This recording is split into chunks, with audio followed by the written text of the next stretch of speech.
नमस्कार, आइए बात करते हैं यूटीएल द्वारा लाए गए ज़ेस्ट मनी के बारे में। ज़ेस्ट मनी से हम अपने कस्टमर को कैसे लोन देंगे, इसके लिए ट्रेनिंग लेके आए हैं। पहले आइए देखते हैं ज़ेस्ट मनी है क्या। भारत का सबसे बड़ा डिजिटल ऋण देने वाला मंच। सभी के लिए ईएमआई, कोई क्रेडिट कार्ड, क्रेडिट विवरण या सिबिल स्कोर की आवश्यकता नहीं। आसान पुनः भुगतान यूपीआई के माध्यम से ईएमआई भुगतान। आइए देखते हैं ज़ेस्ट मनी ही क्यों। ज़ेस्ट मनी में सबसे मेन चीज़ एक्सेप्ट लो, कोई सिबिल स्कोर नहीं। और दूसरे जो फाइनेंसर हैं उनके लिए सिबिल स्कोर की आवश्यकता पड़ती है। आवेदक की रेंज क्या होती है? ज़ेस्ट मनी में आवेदक की रेंज आयु 18 वर्ष मिनिमम होनी चाहिए। और अदर फाइनेंस प्रोवाइडर में क्या होता है, ये जो उम्र होती है, एज होती है, वो 25 साल से अधिक होनी चाहिए। रोजगार की आवश्यकता वेतनभोगी, ज़ेस्ट मनी में वेतनभोगी और स्व नियोजित होना चाहिए कस्टमर। और अदर फाइनेंस प्रोवाइडर 3 साल या उससे अधिक के कार्य अनुभव के साथ वेतनभोगी व्यक्ति। स्केलेबिलिटी या कवरेज, ज़ेस्ट मनी में भारत के सभी पिन कोड मान्य हैं, पैन इंडिया। और अदर फाइनेंस प्रोवाइडर क्या करते हैं, कुल कवर किए गए शहर 40 से कम हैं और टियर हैं। वेतन की आवश्यकता, ज़ेस्ट मनी में वेतनभोगी के लिए मिनिमम 11,000 की मासिक वेतन होनी चाहिए। और अदर फाइनेंस प्रोवाइडर के लिए क्या है, न्यूनतम वेतन 30,000 से 40,000 होनी चाहिए। लोन ऑर्डर, ज़ेस्ट मनी में लोन ऑर्डर वेतन और स्वरोजगार के लिए 11,000 है। प्रति ऋण कई उत्पादों की खरीद की अनुमति देता है। अदर फाइनेंस प्रोवाइडर क्या है, प्रति ऋण केवल एक उत्पाद खरीदने की अनुमति देता है। कैंसलेशन या रिफंड, ज़ेस्ट मनी में आसान कैंसलेशन या रिफंड पॉलिसी है। और अदर फाइनेंस प्रोवाइडर में रद्द करने पर सख्त नियम है। अब आइए देखते हैं कि ऋण अनुरोध एप्लीकेशन कैसे हम फाइल करेंगे। अब इसमें कुछ हमारे पॉइंट्स हैं जो ज़रूरी हैं, जैसे न्यूनतम DP down payment, basket amount का 20% मिनिमम डाउन पेमेंट होना चाहिए। और ये डाउन पेमेंट अधिकतम 50% बास्केट अमाउंट का होना चाहिए। एमडीआर चार्ज इस पे जो लगता है वो 1% ऑफ प्लस जीएसटी लगता है। Processing fees 3% plus GST of the loan amount. Tenures क्या है इसके, 3 महीने, 6 महीने, 9 महीने और 12 महीने। इंटरेस्ट यानी ब्याज कितना लगता है, 17% डिक्लाइनिंग या 0.8% पर मंथ। न्यूनतम ऋण राशि कितनी है, ज़ेस्ट मनी में 3,000 और अधिकतम ऋण राशि ज़ेस्ट मनी में 3 लाख रुपए। डाउन पेमेंट का तरीका ज़ेस्ट मनी में कैश ऑन डिलीवरी है। अब आइए एक एग्जाम्पल लेते हैं जिससे हम लोग ये क्लियर कर पाएंगे कि क्या प्रोसेस होगा और कितना डाउन पेमेंट और कितना हमारा ब्याज पड़ेगा। तो उसके लिए हम एक बास्केट अमाउंट एक प्रोडक्ट लेते हैं जिसकी बास्केट अमाउंट हम फिल करेंगे 70,000। अब 70,000 का डाउन पेमेंट हमने जैसे कहा था 20% से लेके 50% तक कस्टमर दे सकता है। यहाँ पे हम एग्जाम्पल लेंगे 20,000 डाउन पेमेंट का। तो 20,000 डाउन पेमेंट अगर हम करते हैं 70,000 का, तो जो लोन अमाउंट ऋण राशि होगी वो 50,000 होगी। अब 50,000 पे प्रोसेसिंग फीस कितनी आएगी, जैसे पहले कहा है 3% plus GST of loan amount. तो प्रोसेसिंग फीस इसकी आई 1,770 रुपये। अब इसके बाद डीलर द्वारा कलेक्ट किया हुआ अमाउंट होगा down payment plus processing fees, जो कि 21,770 रुपये। जैसे कि डाउन पेमेंट 20,000 हो गया और प्रोसेसिंग फीस 1,770 रुपये हो गया, तो टोटल जो डाउन डीलर प्राप्त करेगा वो 21,770 रुपये प्राप्त करेगा। अब इसके बाद जो डीलर के अकाउंट से डिडक्ट होगा वो होता है एमडीआर चार्ज। एमडीआर चार्ज कितना है, MDR चार्ज है 1% प्लस 18% GST।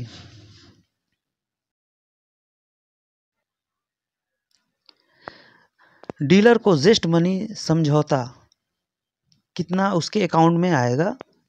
47,640 रुपये।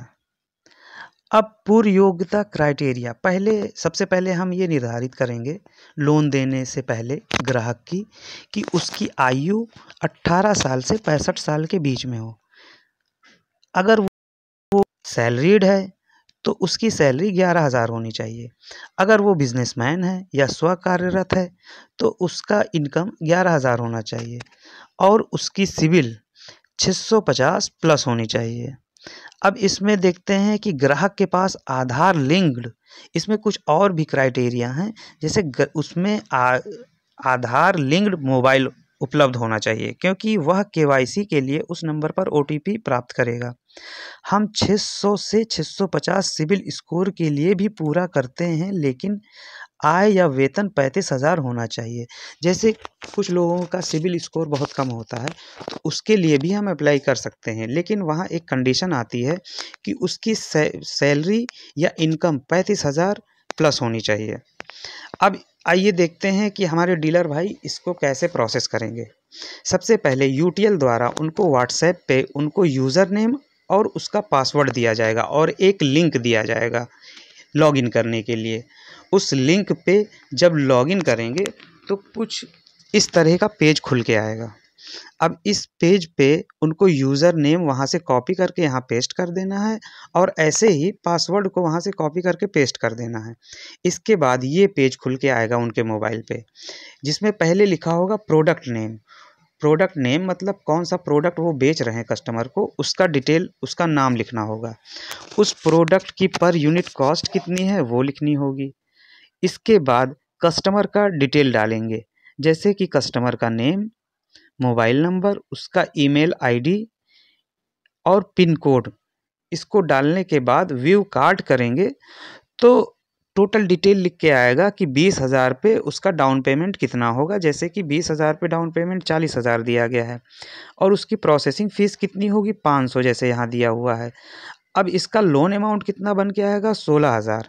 अब इसके बाद में कस्टमर के पास ऑप्शन आ जाएगा, वो 3 महीने का टेन्योर, 3 महीने का लोन सेलेक्ट कर रहा है या 6 महीने का या 9 महीने का या 12 महीने का। इसके बाद हम इसको सबमिट कर देंगे। सबमिट करने के बाद ट्रांजैक्शन नंबर मिलेगा, इसको आप स्क्रीनशॉट करके अपने पास सेव कर सकते हैं। अब इसके बाद क्या होगा, एक लिंक जाएगा कस्टमर के ईमेल ID पे और मोबाइल नंबर पे। अब कस्टमर अपने मोबाइल से उस लिंक को ओपन करेगा।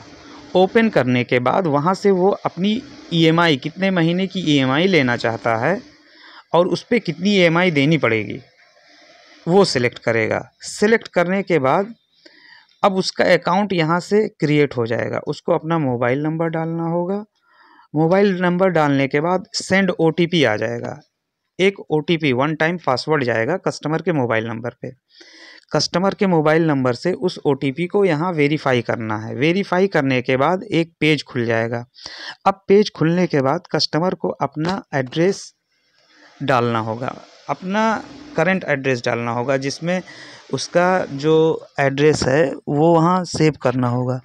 अब इसमें दूसरा स्टेप आता है कि उसको सेलेक्ट करना होगा कि वो सैलरीड है या बिजनेसमैन है। अगर वो सैलरीड है तो उसकी कंपनी का नाम, उसका कितनी सैलरी है मंथली, और सैलरी के बाद में उसकी कितनी मासिक खर्चे हैं और वो किसके साथ रहता है। ये सारी चीज़ें सेलेक्ट करने के बाद सेव कर देगा। अगर वो सेल्फ एम्प्लॉयड है तो वहाँ सेलेक्ट करेगा सेल्फ एम्प्लॉयड के बाद में उसकी इनकम कितनी है महीने की, उसकी एक्सपेंसेस कितने हैं महीने के, उसके बाद वो कहाँ रहता है, फैमिली के साथ रहे तो फैमिली डाल सकता है, उसको सेव कर दे। अब इसके बाद तीसरा स्टेप आता है आय का सत्यापन, इनकम का सत्यापन। तो आय का सत्यापन 3 मोड के माध्यम से किया जा सकता है। पहला मोड है नेट बैंकिंग के थ्रू, दूसरा मोड है ई स्टेटमेंट और तीसरा ये मोड है बैंक स्टेटमेंट। जैसे कि नेट बैंकिंग से अगर वो अपना सत्यापन करता है तो तुरंत निर्णय हो जाता है। ई स्टेटमेंट से करता है तब भी तुरंत निर्णय हो जाता है, लेकिन अगर वो बैंक स्टेटमेंट अपडेट करता है, अपलोड करता है, तो निर्णय देने के लिए 15 मिनट लगते हैं। अब इसके बाद जैसे मान लीजिए वो मोड पहला सेलेक्ट करता है तो उसमें उसको नेट बैंकिंग के थ्रू अपनी लॉगिन आईडी पासवर्ड डालनी होगी। यह एक बैंक का पेज है और जेस्ट मनी का नहीं। हम आपके लॉगिन क्रेडेंशियल को स्टोर नहीं करते। उच्चतम सुरक्षा मानक बैंक ग्रेड ++ सुरक्षा के द्वारा इसको हम सुरक्षित रखते हैं। अब अगर वो ई स्टेटमेंट सेलेक्ट करता है तो आइए देखते हैं ई स्टेटमेंट कैसे डाउनलोड करें। मेल इनबॉक्स में जाएं। इसमें लॉगिन करने के बाद ई स्टेटमेंट को लॉगिन करने के बाद कैसे डाउनलोड करते हैं, तो मेल इनबॉक्स में जाएं और बैंक स्टेटमेंट के साथ खोजें। पीडीएफ फाइल खोलने के लिए ईमेल में पासवर्ड निर्देश पढ़ें। पीडीएफ डाउनलोड करें। फाइल खोलने के लिए पासवर्ड का उपयोग करें। जेस्ट मनी में स्टेटमेंट अपलोड करते समय उसी पासवर्ड का उपयोग करें। अपने पिछले 3 महीने के पीडीएफ बैंक स्टेटमेंट प्राप्त करने के लिए उपरोक्त चरणों को दोहराएं। बैंक ई स्टेटमेंट कैसे अपलोड करें। अपलोड बैंक स्टेटमेंट का चयन करें। जेस्ट मनी ऋण आवेदन के दौरान पीडीएफ अपलोड करते समय उसी पासवर्ड का उपयोग करें। अंतिम 3 बैंक स्टेटमेंट महीने के अनुसार अपलोड करें। नेट बैंकिंग से कैसे हमें इसको वेरीफाई करना है। नेट बैंकिंग में लॉगिन करें, बैंक स्टेटमेंट डाउनलोड करें, जेस्ट पोर्टल पर ही अपलोड करें। अब इसमें कुछ कंडीशन है, जैसे कि एम पासबुक स्वीकार नहीं की जाती क्योंकि इसमें लेन देन का पूरा ब्यौरा नहीं होता। अब तीसरा मोड क्या है। तीसरा मोड है बैंक स्टेटमेंट। चेकलिस्ट आवेदन की तारीख से लेकर पिछले 3 महीनों तक की तारीखों की जांच करें। वेतनभोगी के मामले में उसके नियोक्ता का नाम स्पष्ट रूप से दिखाई देना चाहिए। बैंक की सील मौजूद है। बैंक स्टेटमेंट कैसे अपलोड करें। कैम स्कैनर के माध्यम से स्कैन करें, पीडीएफ में परिवर्तित करें, इसे पोर्टल में अपलोड करें। बैंक खाते की पुष्टि। यदि ग्राहक ने नेट बैंकिंग का चयन किया है तो ये विवरण स्वतः भर जाएगा। और इसके बाद में अगर आपका आधार लिंक बैंक अकाउंट है तो यस पे क्लिक करके कंफर्म कर दीजिए। अब इसके बाद में अतिरिक्त दस्तावेज क्या लगते हैं। इस पॉइंट पर सिस्टम कुछ चेक रन करता है। कई बार ग्राहक को आय के लिए कुछ सहायक दस्तावेज जमा करने के लिए एक ईमेल प्राप्त हो सकता है उनके रजिस्टर्ड ईमेल पे। अतिरिक्त दस्तावेज निम्नलिखित में हो सकते हैं। सह आवेदक का बैंक स्टेटमेंट या विवरण, सह आवेदक के साथ संबंध या प्रमाण, ग्राहक का द्वितीयक बैंक विवरण। एक बार जब ग्राहक उस दस्तावेज को सबमिट कर देता है तो सिस्टम को नवीनतम एप्लीकेशन स्थिति प्रदर्शित करने में लगभग 15 मिनट लग जाएंगे। अब आवेदक की स्थिति कैसे देखते हैं, आइए देखते हैं। सारांश इसका क्या है। आवेदक प्राप्त हुआ, जब सबमिट कर देंगे तो लिख के आ जाएगा कि योर एप्लीकेशन रिसीव्ड। बैकएंड इसकी समीक्षा करेगा और 10 मिनट के अंदर जवाब देगा। हमारे व्हाट्सएप सपोर्ट नंबर में ग्राहक का विवरण पिन करें और अपडेट ले लें।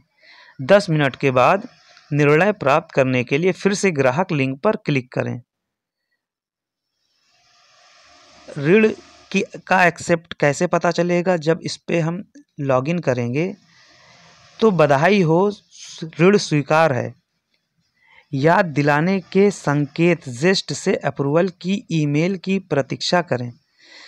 डाउन पेमेंट और प्रोसेसिंग फीस कलेक्ट करें। उफ, आवेदक अस्वीकार कर दिया गया है। कृपया ध्यान दें, यदि आवेदक खारिज कर दिया जाता है तो इसका मतलब है कि यह अभी चेक पॉइंट से नहीं गुजरा। कृपया ग्राहक से 90 दिन के बाद फिर से जांच करने के लिए कहें। यदि यह अस्वीकृत हो जाता है तो यह यहाँ समाप्त होती है। स्टेप 4 क्या आता है? केवाईसी विवरण। कस्टमर को सेल्फी क्लिक करना होगा। अगर चेहरा साफ है, बिना किसी धुंधलेपन के, लुक्स गुड पर क्लिक करें। आधार सत्यापन ऑनलाइन। स्टेप 1, जब हम लॉगिन करेंगे कस्टमर वाले लिंक पे तो उसमें आएगा वेरीफाई आधार ऑनलाइन। स्टेप 2 होगा प्रोसीड। स्टेप 3 होगा अपना आधार नंबर इसमें डालेंगे। एक बार अपना आधार नंबर डालेंगे, उसको वेरीफाई करेंगे, फिर उसके बाद एक कैप्चा डालेंगे जो सिक्योरिटी पर्पस के लिए है, फिर उसको प्रोसीड कर देंगे। प्रोसीड करने के बाद आपके रजिस्टर्ड मोबाइल पे 4 डिजिट का OTP जाएगा। उस OTP को यहाँ डालना होगा और प्रोसीड करना होगा। अब तस्वीर पे क्लिक करें। दस्तावेज के सामने बॉक्स में स्पष्ट रूप से रखें। यदि फोटो स्पष्ट है तो लुक्स गुड पर क्लिक करें, वरना फिर से क्लिक करें। इसी तरह डॉक्यूमेंट का बैक साइड क्लिक करें। सभी फोटो को सही तरीके से लेने के बाद सेव एंड कंटिन्यू पर क्लिक करें। अब इसके बाद ग्राहक को KYC ऑनलाइन सत्यापित कर रहा हो या यदि वह स्वयं दस्तावेज को अपलोड कर रहा हो तो उसे अतिरिक्त विवरण भरना होगा, जैसे कि उसके पिता का नाम, उनकी माता का नाम, वैवाहिक स्थिति, तत्काल भुगतान और ऋण समझौता, तत्काल भुगतान और प्रोसेसिंग फीस का भुगतान पे ऑन डिलीवरी विकल्प का चयन करके किया जा सकता है। स्टेप 5, रीपेमेंट या नैच सेटअप। रीपेमेंट सेटअप क्या है? रीपेमेंट सेटअप यह सुनिश्चित करने के लिए किया जाता है कि ग्राहक की मासिक EMI समय पर डेबिट हो रही है। रीपेमेंट सेटअप 2 तरीके से किया जा सकता है, स्थायी निर्देश या नैच डॉक्यूमेंट अपलोड। स्थायी निर्देश 2 तरीकों से किया जा सकता है, नेट बैंकिंग द्वारा, डेबिट कार्ड द्वारा। बैंक जो नेट बैंकिंग के माध्यम से SI का समर्थन करता है, ICICI real time registration, Axis bank real time, HDFC net banking authorization will get updated in T+2 days. NACH का उपयोग करके पुनः भुगतान सेटअप। नैच क्या है? ग्राहक बैंक खाते में ऋण अदायगी के लिए प्रत्यक्ष ऑटो डेबिट सेट करने के लिए नैच दस्तावेज है। नैच को कैसे अपलोड करें? आइए देखते हैं। डाउनलोड नैच करें यदि आपके पास कागजी कॉपी है। ग्राहक के हस्ताक्षर प्राप्त करें, नैच को अपलोड करें। ध्यान दें, हस्ताक्षर स्पष्ट होना चाहिए। 10 मिनट के भीतर ऋण सक्रिय हो जाएगा। अब जैसे कस्टमर सेविंग अकाउंट वाला हो तो बचत खाते के मामले में ग्राहक को अपने नाम के साथ हस्ताक्षर करना चाहिए। अगर कस्टमर करंट अकाउंट वाला हो तो चालू खाते के मामले में प्रोप्राइटर नाम और कंपनी की सील आवश्यक है। नैच में क्या और क्या नहीं करना चाहिए? नैच को केवल काली या नीली स्याही में हस्ताक्षरित किया जाना चाहिए। नैच पर सिग्नेचर मैनुअल होना चाहिए, ना कि डिजिटल। हस्ताक्षर ग्राहक के नाम से ऊपर होना चाहिए। धुंधलापन से बचने के लिए नैच की फ़ोटो को उचित रोशनी में लिया जाना चाहिए। चालू खाता धारकों के मामले में हस्ताक्षर के साथ एक सील की आवश्यकता होती है। क्या नहीं करना चाहिए? हस्ताक्षर MS पेंट के माध्यम से नहीं बनाया जाना चाहिए, क्योंकि यह नैच जनादेश को अस्वीकार कर देगा। नैच पर हस्ताक्षर लंबवत या किसी अन्य दिशा में नहीं होना चाहिए। नैच का फोटो दूर से नहीं लिया जाना चाहिए। एक मैनुअल हस्ताक्षर में कोई भी शासित कागज़ की पृष्ठभूमि या ऐसे कुछ भी नहीं होना चाहिए। हस्ताक्षर मार्कर या स्केच पेन में नहीं होना चाहिए। हस्ताक्षर ना तो बहुत बड़े आकार का होना चाहिए और ना ही आकार में बहुत छोटा होना चाहिए। नेट बैंकिंग के माध्यम से रीपेमेंट सेटअप। नेट बैंकिंग चुनें और प्रोसीड पे क्लिक करें। ड्रॉप डाउन से बैंक का चयन करें। बैंक विवरण की समीक्षा करें। ऑथेंटिकेट पर क्लिक करें। एसआई के माध्यम से डेबिट के लिए डेबिट कार्ड चुनें और प्रोसीड पे क्लिक करें। ग्राहक का फ़ोन नंबर और ईमेल आईडी दर्ज करें। डेबिट कार्ड विवरण दर्ज करें। नोट खाता सक्रिय है या नहीं यह जांचने के लिए ₹1 काटा जाएगा। इस तरह हमारे डीलर भाई अपने कस्टमर को बहुत आसानी से लोन की सुविधा दे पाएंगे। तो ये ट्रेनिंग लेने के लिए धन्यवाद।